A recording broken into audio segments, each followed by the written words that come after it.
အားလုံးပဲမင်္ဂလာပါအရန်တန်ဖိုးရှိတဲ့ခင်မွန်းကောင်းအိမ်တောင်တစ်ခုမှအပီးအယူမြတ်တစွာချစ်ကြတဲ့ဆိုတာဟာအင်မတန်မှကြက်တရေရှိတဲ့မင်္ဂလာတစ်ပါးဖြစ်ပါတယ်ဒါကိုစိတ်ရုပ်တဲ့မိတ်ဆွေ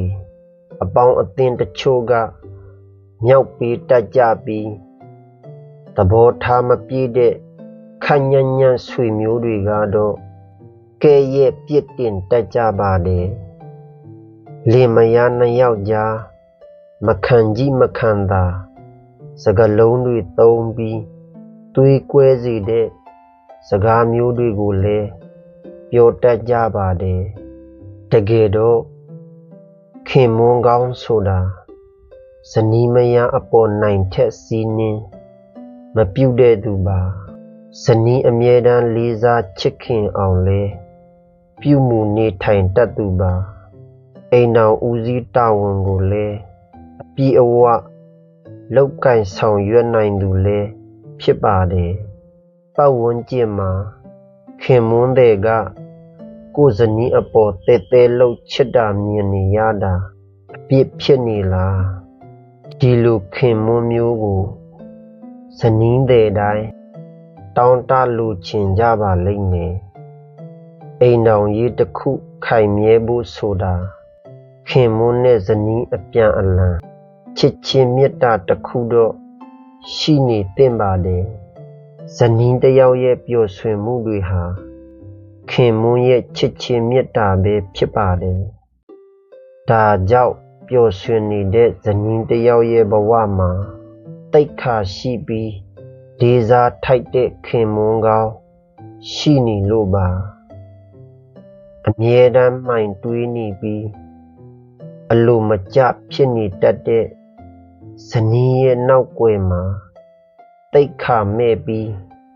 ဖောက်ပြန်တတ်တဲ့ခင်မွန်းရှိနေပါလိမ့်မယ်ပစ္စည်းဥစ္စာမပြည့်စုံပေမဲ့ခင်မွန်းကောင်းသာရှိနေပါစေစိတ်ပျော်ရွှင်စွာနေထိုင်မှာဖြစ်ပြီးပစ္စည်းဥစ္စာချမ်းသာပေမဲ့ခင်မွန်းကောင်းမရှိတဲ့အခါစိတ်ပျော်ရွှင်နိုင်မှာမဟုတ်ပါဘူး